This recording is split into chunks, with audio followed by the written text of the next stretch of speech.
Good evening, everyone. I'm Donna Bush with your CIG television news brief on this Wednesday evening. This week, the Cayman Islands Postal Service is hosting the annual Caribbean Postal Union Conference, now in its 26th year. The CIPS welcomed delegates from within the Caribbean region as well as international Universal Postal Union representatives. Now, under the theme, Promoting Inclusion, Reinforcing Relevance, this year's conference is poised to be a catalyst for collaboration and innovation within the Caribbean postal landscape. The Chief Officer for the Ministry of Border Control and Labor, Mr. Wesley Howell, shared with visitors some of the things the Cayman Islands Postal Service is doing to become much more sustainable.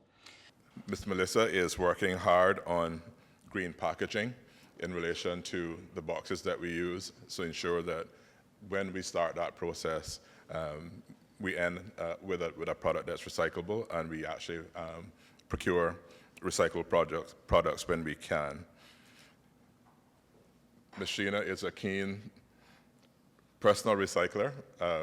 We work together in the elections office, and she's known to come in with her bag of goodies that she's taken to the recycling and take our bags from the office as well, whether it be glass or plastics or metal.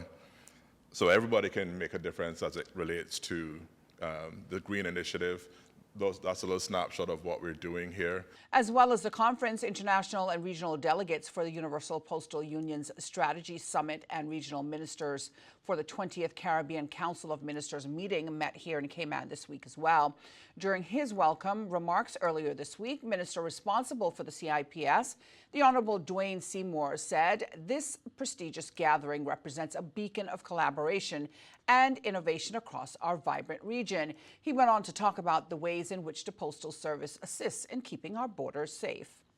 By implementing stringent oversight mechanisms and advanced tracking systems, the CIPS and CBC are working together to detect and intercept illegal goods, thereby protecting public safety and maintaining the integrity of the nation's borders.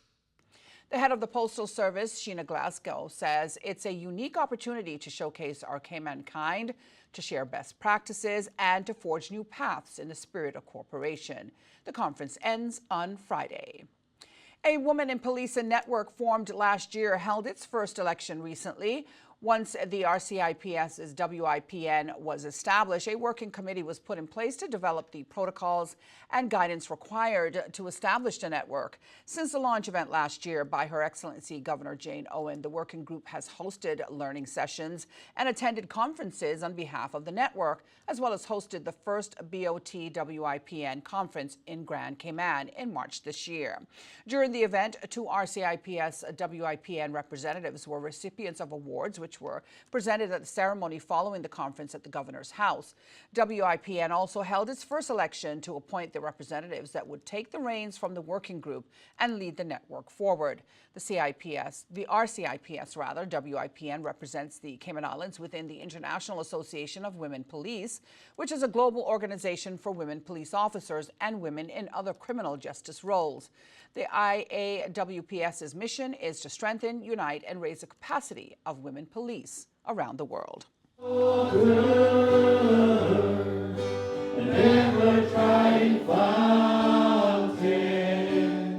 Emancipation Day celebrations on Cayman Brac wrapped up with a church service at Cayman Brac's Crossroad United Baptist Church on Sunday.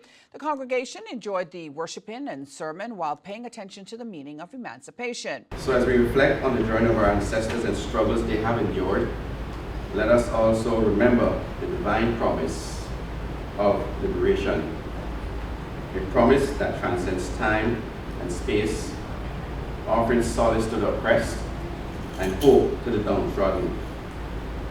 For it is in God we find true freedom, the freedom to live according to His will, the freedom to love unconditionally, the freedom to pursue righteousness and justice in all our endeavors.